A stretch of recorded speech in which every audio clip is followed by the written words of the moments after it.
A paz do Paz do Senhor. Senhor, irmãos. Hoje nós vamos fazer o nosso vídeo do Gênesis Gênesis 2. 2. Glória a Deus. E nós vamos começar aqui, né? Vou fazer a leitura primeiro. Eu botei aqui na tela do computador dessa vez, fica mais fácil. Diz assim: Assim os céus, a terra e todo o seu exército foram acabados. E havendo Deus acabado no dia sétimo a obra que fizera, descansou no sétimo dia de toda a sua obra que tinha feito. E abençoou Deus o dia sétimo e o santificou, porque nele descansou de toda a sua obra que Deus criara e fizera. Estas são as origens dos céus e da terra, quando foram criados, no dia em que o Senhor Deus fez a terra e os céus. E toda a planta do campo que ainda não estava na terra, e toda a erva do campo que ainda não brotava, porque ainda o Senhor Deus não tinha feito chover sobre a terra e não havia homem para lavar a terra. Um vapor, porém, subia da terra e regava toda a face da terra. E formou o Senhor Deus o homem do pó da terra, e soprou em suas narinas o fôlego da vida. E o homem foi feito alma vivente. E plantou o Senhor Deus um jardim no Éden, do lado oriental, e pôs ali o homem que tinha formado. E o Senhor Deus fez brotar da terra toda árvore agradável à vista, e boa para a comida, e a árvore da vida no meio do jardim, e a árvore do conhecimento do bem e do mal. E saía um rio do Éden para regar o jardim, e dali se dividia e se tornava em 4 braços. O nome do primeiro é Pison, este é o que rodeia toda a terra de Havilá, onde há ouro. E o ouro dessa terra é bom. Ali há bidélio e a pedra sardônica. E o nome do segundo rio é Guion. Esse é o que rodeia toda a terra de Cush, ou Gion também. E o nome do terceiro rio é Tigre. Este é o que vai para o lado oriental da Assíria. E o quarto rio é o Eufrates. E tomou o Senhor Deus o homem e o pôs no jardim do Éden para o lavrar e guardar. E ordenou o Senhor Deus ao homem, dizendo: De toda a árvore do jardim comerás livremente, mas da árvore do conhecimento do bem e do mal, dela não comerás, porque no dia em que dela comeres, certamente morrerás. E disse o Senhor Deus: Não é bom que o homem esteja só. Far-lhe-ei uma ajudadora idônea para ele. Havendo, pois, o Senhor Deus formado da terra todo o animal do campo e toda a ave dos céus, os trouxe a Adão, para este ver como lhes chamaria. E tudo que Adão chamou a toda alma vivente, isso foi o seu nome. E Adão pôs os nomes a todo gado e às aves dos céus e a todo o animal do campo, mas para o homem não se achava ajudadora idônea. Então o Senhor Deus fez cair um sono pesado sobre Adão, e este adormeceu. E tomou uma das suas costelas e cerrou a carne em seu lugar. E da costela que o Senhor Deus tomou do homem, formou uma mulher e trouxe-a a Adão. E disse Adão: Esta é agora osso dos meus ossos e carne da minha carne. Esta será chamada mulher, porquanto do homem foi tomada. Portanto, deixará o homem o seu pai e a sua mãe, e apegar-se-á à sua mulher, e serão ambos uma carne. E ambos estavam nus, o homem e a sua mulher, e não se envergonhavam. Amém. Glória a Deus. Esse é o versículo 2, eu vou começar e depois a mamãe vai falar a parte dela e Miguel também, se quiser acrescentar. Bom, aqui, né, a gente como leu para os irmãos no vídeo passado, que foi de Gênesis 1, a gente explicou, né, os mistérios. A gente explicou não, a gente debateu sobre os mistérios, porque aquilo ali não tem explicação certa. A gente supõe, a gente faz teorias, né, aquilo que o Espírito Santo nos revela, mas diz sobre a criação do mundo, sobre como o carinho de Deus para com as criaturas e o carinho especial que Deus teve ao criar um homem, porque a todas as outras coisas ele criou dando ordem ou a algo para fazer ou ele mesmo fez, né? Ou ele mesmo falou que para aparecer. Mas o homem não, o homem ele pegou, né, do barro, modelou e fez tudo bonitinho e foi lá e deu o fôlego da vida, né, dele. E as criaturas que são vivas, né, os animais, as plantas, elas têm a sua vida, mas elas não têm o fôlego de Deus, né? Deus não chegou lá e deu o fôlego dele. Fomos só nós que tivemos. E isso mostra como 1% do amor de Deus para nós, né? E aqui eu vou falar sobre, vamos lá, no versículo 1. Assim os céus e a terra e todo o seu exército foram acabados. E havendo Deus acabado no dia sétimo a obra que fizera, descansou no sétimo dia de toda a sua obra que tinha feito. Né? O Senhor, ele tirou 6 dias, que a gente estava falando no outro vídeo, que a gente não sabe se foram exatamente 6 dias, com 24 horas cada um, ou se quando foram dito dias aqui, foi dito algo como um tempo que a gente não indeterminado. conhece, né? Então, o Senhor tirou um tempo maior de trabalho e um dia ele tirou para descanso, né? Isso mostra que, claro que Deus não precisa descansar, né? Eu imagino que esse descanso deve ter alguma coisa além, né? Alguma coisa profunda. Que se a gente pegar algo de hebraico, né? A gente consiga achar algo mais profundo. Mas... Esse barulho que vocês estão ouvindo aí é a vizinhança aqui, que é muito barulhenta. É minha mãe e a minha cunhada brincando com meu sobrinho, gente, lá embaixo. É a alegria da família. E o 3. E abençoou Deus o dia 7º e o santificou, porque nele descansou de toda a sua obra que Deus criara e fizera. Né? Eu acredito que aqui tenha sido o sábado que depois o Senhor deu ordem aos judeus, né? E ficou, até hoje a gente conhece o sábado. E no 4 está escrito assim: estas são as origens dos céus e da terra, quando foram criados, no dia em que o Senhor Deus fez a terra e os céus. E toda a planta do campo que ainda não estava na terra, e toda a erva do campo que ainda não brotava, porque ainda o Senhor não tinha feito chover sobre a terra e não havia homem para lavar a terra. Ou seja, não tinha chuva, né? Tinha um vapor que subia, como acontece, mas não caía água do céu. Imagino que não deveria existir nuvens, né? Eu acho que o céu deveria ser um céu límpido. Assim, a gente conjectura, né? Porque a nuvem ela retém a água para poder chover, né? Então a gente acha que a gente não sabe como funcionava bem isso, mas não era uma chuva, era um vapor que subia, regava todas as plantas e continuava o ciclo da água. Era diferente nessa época. Um vapor, porém, subia da terra e regava toda a face da terra. E formou o Senhor Deus o homem do pó da terra, e soprou em suas narinas o fôlego da vida, e o homem foi feito alma vivente. Isso aqui eu até citei no último vídeo, porque é muito lindo, né? O Senhor pegou a gente do pó da terra e nos soprou tornou... em nossas narinas. Pegou o pó da terra e soprou no pó da terra algo tão grandioso, que é o Espírito dele, né? Um Espírito assim. E foi feito, né? E aqui tem até uma coisa curiosa, que ele não diz que soprou em seu nariz, né? Ele diz e soprou em suas narinas. Em outras traduções está escrito em seus narizes. Então significa que ali ele criou o homem e depois, logo em seguida, ele criou a mulher. É muito profundo, gente. Por isso que a gente tem que entender os lapsos de tempo entre uma coisa e outra. Porque aqui, se reparar, no versículo 1 ele fala que criou o homem, mas depois no versículo 2 ele repete. Só que isso não é exatamente uma repetição, né? Tudo tem algo mais profundo. Gênesis é um livro, o primeiro capítulo, assim, os primeiros capítulos de Gênesis é como Apocalipse. Tem verdade. Muito mistério. O começo e o fim da Bíblia. Exatamente. Tem muito mistério, muito, muito, muito. E... O 6 agora. O 8.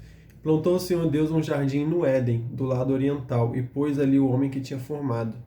E o Senhor Deus fez brotar da terra toda árvore agradável à vista e boa para a comida, e a árvore da vida no meio do jardim, e a árvore do conhecimento do bem e do mal. E saía um rio do Éden para regar o jardim, e dali se dividia e se tornava em 4 braços. Aqui é engraçado que eu fiquei pensando sobre esse Éden, né? Um rio do Éden, não é um rio no Éden, né? O jardim, ele não era no Éden, ele era do Éden, era, sabe, algo... Éden em algum lugar que a gente não sabe. Eu vou trazer daqui a pouco uma revelação que o Senhor me mostrou e que você vai entender bem isso aí que você sentiu. O nome do primeiro. Aí fala dos nomes dos rios, né, ali. Pison... Pison e... Gion ou Guion. Tigre, Eufrates. E aí fala ali que rodeia toda a terra de Cush. Isso aqui é a coisa... depois você vai falar sobre isso. Eu vou falar um pouco depois sobre isso. Aí o 15. E tomou o Senhor Deus o homem e pôs no jardim do Éden para lavrar e guardar. O Senhor fez aquele jardim, né, com uma árvore da vida, árvore do conhecimento do bem e do mal, e todas as árvores de diversidade de frutas, né, de frutos, para poder o homem comer e se deleitar. Eu fico imaginando, devia ter fruto colorido, devia ter fruto de vários sabores. E a doçura do fruto devia ser feito por Deus, meu Deus do céu. Nossa, plantado já amamos a fruta, né? Imagina. Nossa, a gente já ama um moranguinho. Mas devia ser uma delícia mesmo. E aí o Senhor colocou o homem lá para cuidar desse jardim que ele tinha feito e guardar. E no 16 diz assim: E ordenou o Senhor Deus ao homem, dizendo: De toda árvore do jardim comerás livremente, mas da árvore do conhecimento do bem e do mal, dela não comerás, porque no dia em que dela comeres, certamente morrerás. Aqui foi, acho que a única ordem, né, que a Bíblia diz, é a única ordem que Deus deu ao homem e à mulher naquela... O único impedimento, na verdade, né? A única coisa que eles não podiam fazer era isso. Né? Da árvore do conhecimento do bem e do mal, dela não comerás. Eu fico imaginando que eles devem ter ficado lá anos e anos, a gente não sabe, né? Se foi 10 anos, 100 anos, 1000 anos, 10 mil anos, a gente não sabe quanto tempo. E as árvores, elas deviam ter muita diversidade de árvore, tipo, muita mesmo, assim, muito mais do que a gente tem, eu acho que demais. E não tinha necessidade deles provarem uma árvore diferente. Então, tem gente que fala, porque não tinha árvore lá suficiente, ou eles queriam provar aquela porque estavam... Eu já vi gente falando isso, que estavam saco cheio já das outras. Não é bem assim, né? A gente sabe que, na verdade, ali ainda não havia nenhum tipo de sentimento ruim, nem de fome, nem de irritação, nem de ansiedade, nem de tristeza. Então não é isso. Não é isso. Com certeza. É mais uma coisa que prova, né? Aí vamos lá. E diz o Senhor Deus: Não é bom que o homem esteja só. Far-lhe-ei uma ajudadora idônea para ele. Havendo, pois, o Senhor Deus formado da terra todo o animal do campo e toda a ave dos céus, os trouxe a Adão, para este ver como lhe chamaria. Só um minutinho. É porque a gente pegou uma tradução da internet, da Bíblia Online. Essa parte ali, far-lhe-ei uma ajudadora idônea para ele. Se far-lhe-ei é porque é para ele. Então eu tô achando que tem algum erro ali de português, mas pode ser do canal. Almeida Corrigida Fiel. Almeida Corrigida Fiel. Não sei se outra tradução é a AA. Bota a AA. Almeida Atualizada, vê lá onde você estava lendo. Qual? 18. Disse mais o Senhor Deus. Não é bom que o homem esteja só. Far-lhe-ei uma ajudadora que lhe seja idônea. Que é até melhor de ler, né? Eu gosto sempre dessa tradução, gente. Então, toda vez que eu vou pesquisar, eu pesquiso a tradução AA. O S ou ARC, porque as outras... Eu prefiro da A, sempre. As outras eu não... Eu acho porque às vezes também, como é digitado na internet, pode ter algum erro, mas não é... Aí diz: Da terra formou, pois, o Senhor Deus todos os animais o campo e todas as aves do céu. Todos os animais do campo e todas as aves do céu, e os trouxe ao homem. E os trouxe ao homem para ver como lhe chamaria, e tudo que o homem chamou a todo ser vivente, isso foi o seu nome. O Senhor fez tudo aquilo foi Deus que fez, não foi o homem, mas o Senhor deu um presente do homem. Você vê a intimidade que Deus tinha com o homem, que ele foi lá e deixou o homem dar um nome para todas as criaturas que ele tinha criado. Na verdade, Deus entregou para o homem a direção da terra mesmo. Como se ele fosse ali, a partir dali, nós, o ser humano, se tornou o administrador da terra. Mas é tremendo isso aí, porque é muito mais profundo do que isso. Assim o homem deu nomes a todos os animais domésticos, às aves do céu e a todos os animais do campo, mas para o homem não se achava ajudadora idônea. Então o Senhor Deus fez cair um sono pesado sobre o homem, e este adormeceu. Tomou-lhe então uma das costelas e fechou a carne em seu lugar. Da costela que o Senhor Deus lhe tomara, formou a mulher e a trouxe ao homem. Então disse o homem: Esta é o osso dos meus ossos e carne da minha carne. Ela será chamada varoa, porquanto do varão foi tomada. Portanto, deixará o homem a seu pai e a sua mãe, e unir-se-á à sua mulher, e serão uma só carne. E ambos estavam nus, o homem e sua mulher, e não se envergonhavam.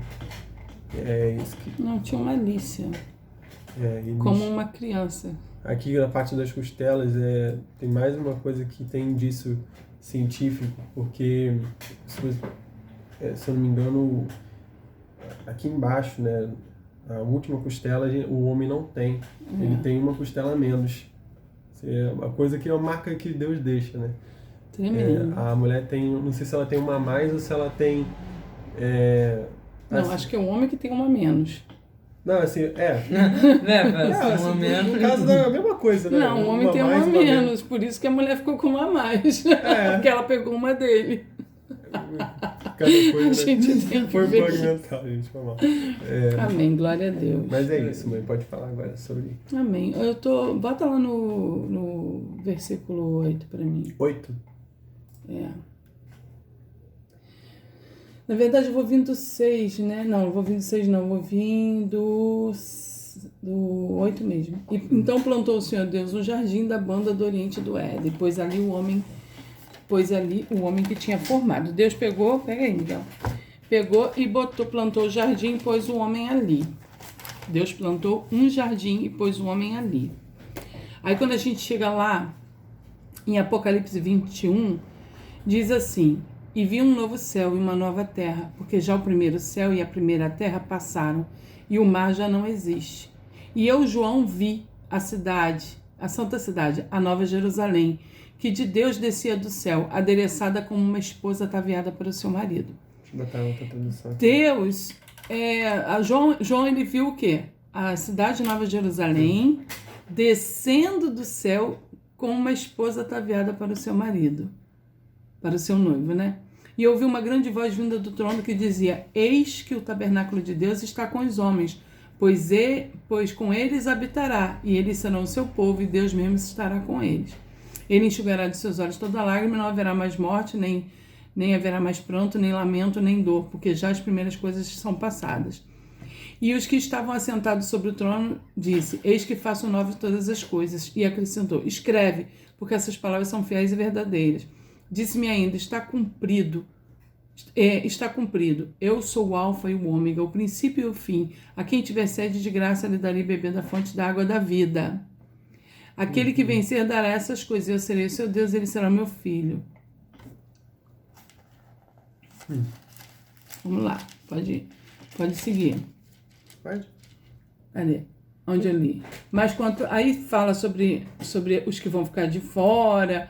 Aí vem um dos 7 anjos. Aí levou ele em espírito a um alto monte e mostrou para ele a cidade de Jerusalém. Aí que entra.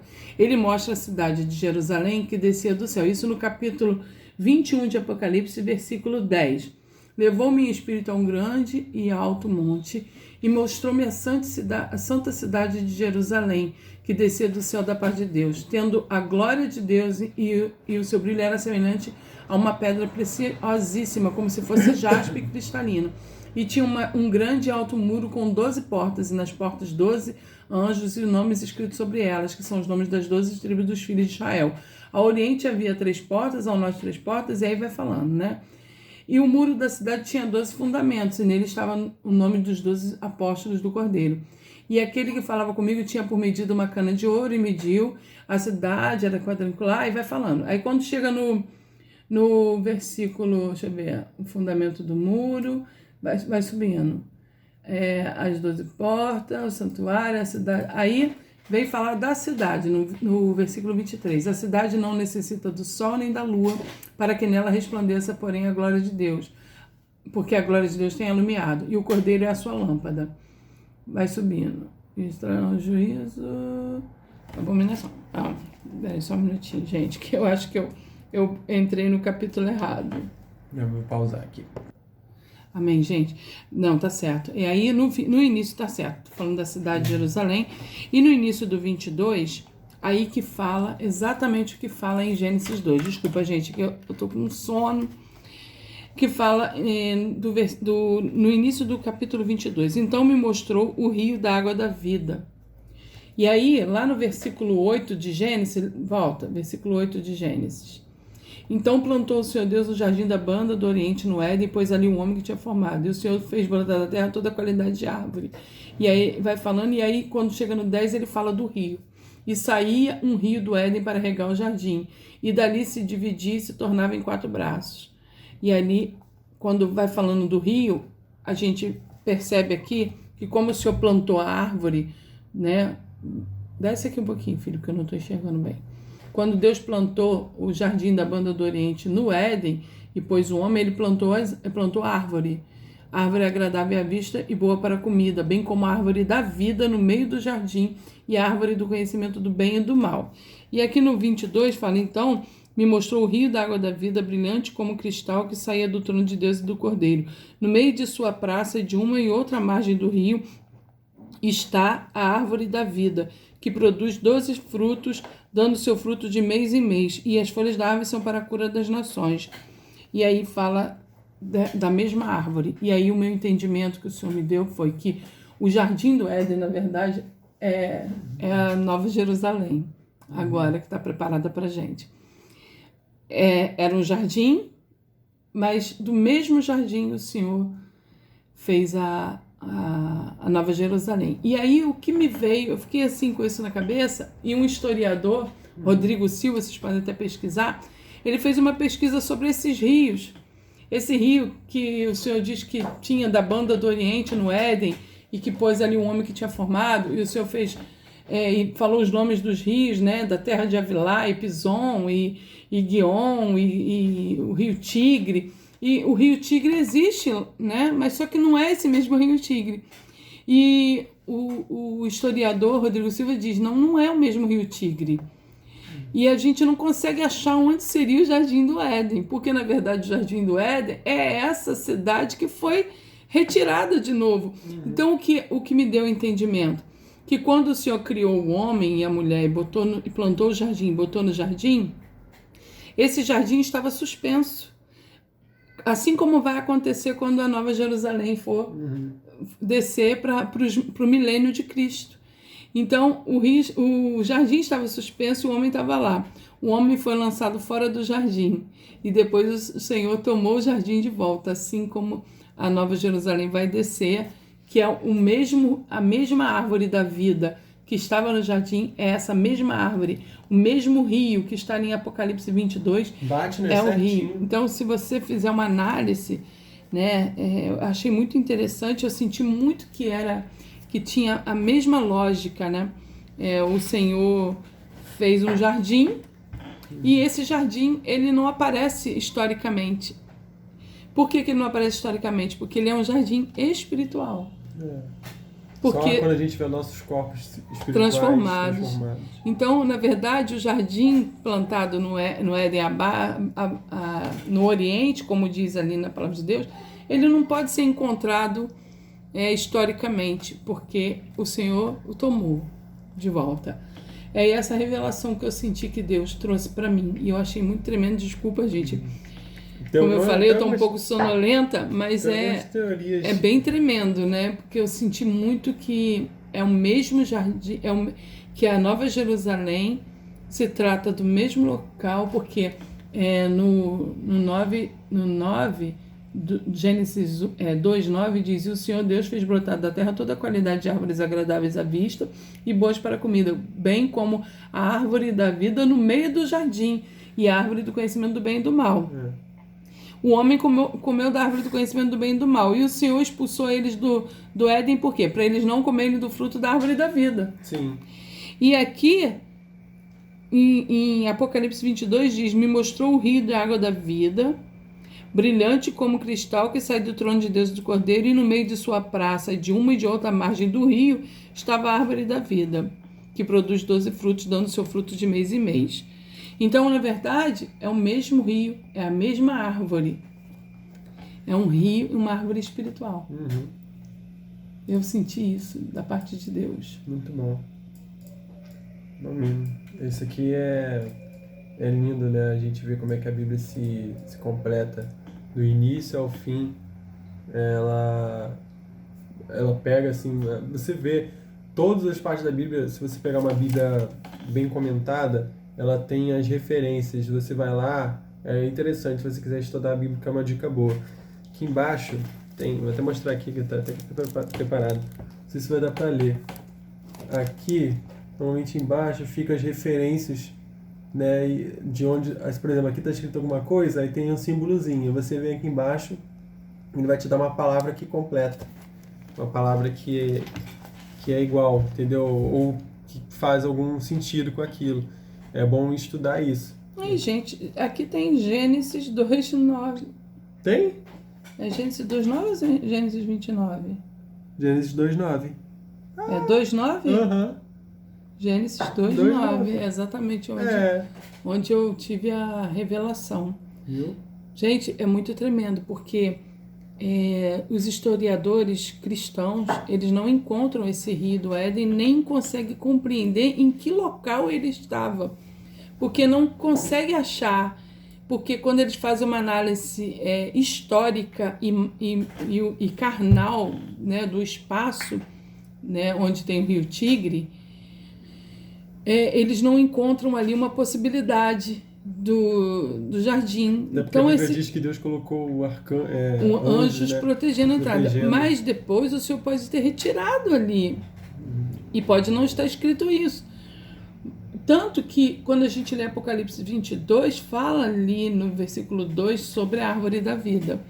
E no 21 fala sobre a Nova Jerusalém Celestial. Por isso que eu fiquei meio tonta, porque na verdade é o 21 e 22, mas na hora eu estava tentando achar no 21 o que está no início do 22. E sabe quando você está com sono, assim, que te dá uma... Aí, depois que eu lembrei, falei, não, peraí, pausa aí. Aí pausamos, aí eu falei, não, é 22, é início de 22. Porque a gente recebe a revelação de Deus e é tão emocionante que a gente fica empolgado para falar. E tem mais coisa para falar, sabe, gente? Tem mais coisa para falar de Gênesis 2 e dessa parte aí do Jardim do Éden. Eu até senti vontade, quando assisti o Rodrigo Silva falando, senti vontade de falar com ele, mas peraí, lá no Apocalipse 22 fala a mesma coisa, e 21 sobre a Nova Jerusalém. Então esse jardim é um jardim espiritual. Ele não é carnal, ele não é físico. Ele não porque assim, às vezes o pessoal faz teorias, né? Fala que, por exemplo, tem um lugar aí na Terra que é o Triângulo das Bermudas, que ninguém consegue ir, que o barco chega perto e é engolido, né? Some. Engolido não, some. A gente não sabe o que tem lá, ninguém sabe. As pessoas fazem teorias. Então, o pessoal fala que ali é o Jardim do Éden. Eu já vi gente falando isso na igreja, que ali é o Jardim do Éden, mas a gente não sabe, né? Eles podem supor, igual a gente está supondo aqui que pode ser. Só que isso aqui faz muito mais sentido, porque tem na Bíblia, né? E como eu falei, a gente falou no outro vídeo, se tem, você pode supor, a não ser que tenha algo na Bíblia que diga, né? Mais forte se tiver algum versículo na Bíblia que reforce o que você está tentando falar. E como a gente sabe que no Apocalipse 21 mostra a Jerusalém descendo, né? João vê o quê? Ele vê lá no início, né? Ele vê João, então vi também a cidade santa, a Nova Jerusalém, no versículo 2, capítulo 21, versículo 2. Vi a cidade santa, a Nova Jerusalém, que descia do céu da parte de Deus, ataviada como noiva e adornada para o seu esposo. Então, o Senhor Jesus vai governar por 1000 anos. E a Jerusalém Celestial, ela vai descer e ficar suspensa sobre Israel, sobre Jerusalém, né? Israel. A Jerusalém Santa, a Jerusalém Santa e a Jerusalém em cima da Jerusalém física. Então eu entendi que o Éden tem algo assim também, gente. E o Israel é no centro do mundo. A gente tem um mapa aqui, aí eu olho. A gente tem um mapa ali, eu vou até mostrar pra vocês. Olha, gente, meu mapa. É até legal a gente... Cadê? E tem a nossa arvorezinha sem fruto, não repara não, gente. Repara não, tô a nossa arvorezinha que a gente gosta dela. Gente, se vocês pensam diferente, ou se vocês não concordam, ou se vocês acham que a gente deveria procurar uma outra linha de raciocínio, escreva aí nos comentários. Estamos aqui para aprender, para estudar, para tentar entender e para receber mais da palavra de Deus, né? Então, assim, fala aí, a gente vai tentar procurar o link lá do Rodrigo Silva para vocês assistirem, que ele fala sobre o Jardim do Éden. E vamos colocar aí na descrição. Somos todos discípulos de um só mestre, Isso. Né? Queremos aprender com Deus, não apenas de nós. Né? Quer falar alguma coisa, Miguel? Eu tava pensando aqui, só que veio tanta coisa na minha cabeça que eu me perdi. Eu queria procurar aqui de novo o que eu tava pensando aí. Que eu tinha... lembra alguma coisa? Pode ter sido? Alguma coisa que... eu tinha que ler. Não dei achar de novo, porque eu já vi... Faz o seguinte, quando a gente fizer Gênesis 3, você... Não, eu quero ler agora. Lê Gênesis 1 lá em cima, Gabriel, versículo 1. Que você estava falando, acho que era daqui. Não, eu tava lendo, porque eu não sei se só foi daqui.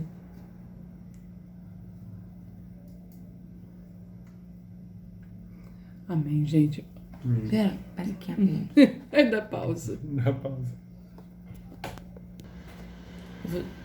Pessoal, vou tentar achar, depois eu falo com vocês lá no vídeo que a gente vai fazer. Gênesis 3. A gente não achou aqui agora, mas amém. Mas depois Deus vai trazer essa palavra para o Miguel, para ele... Vai chegar na hora certa. É a dúvida dele também, ele também está estudando com a gente. Se você também tem alguma dúvida, diz aí, tá, gente? E, Gabriel, termina aí, então. Gente, muito obrigado aí pelas visualizações, né? Que o Senhor Deus abençoe a vida de vocês, a vida de todos nós, que nós possamos ser melhores a cada dia e estudar a palavra de Deus, né? E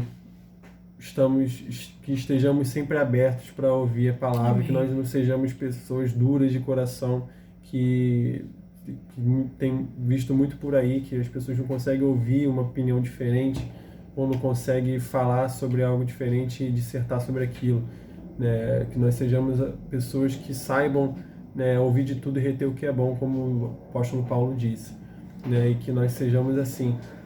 Amém? Agora que eu lembrei. Agora que eu lembrei. Aí ele falou, mas nada do bem, mal dessa não comerás, porque no dia em que comerdes, certamente morrerás. Ele diz no dia que comerdes. Ele já sabia que eles iam comer. E já falou que eles comeriam. Miguel, eu cheguei a me arrepiar. Falou, e no dia que comeres, certamente morrerás. Nossa, tremendo, hein, Miguel? Verdade isso. Aí agora eu li aqui, mas... Porque Deus conhece a gente, né? Deus já sabia. Tanto que o plano da salvação já tinha sido feito. Tá lá em João 1, né? Jesus já existia, Jesus estava o tempo todo ali. O plano da salvação já existia porque o Senhor já conhecia o que poderia acontecer com o homem. Então, o Senhor já sabia que o homem ia comer. Olha que tremendo.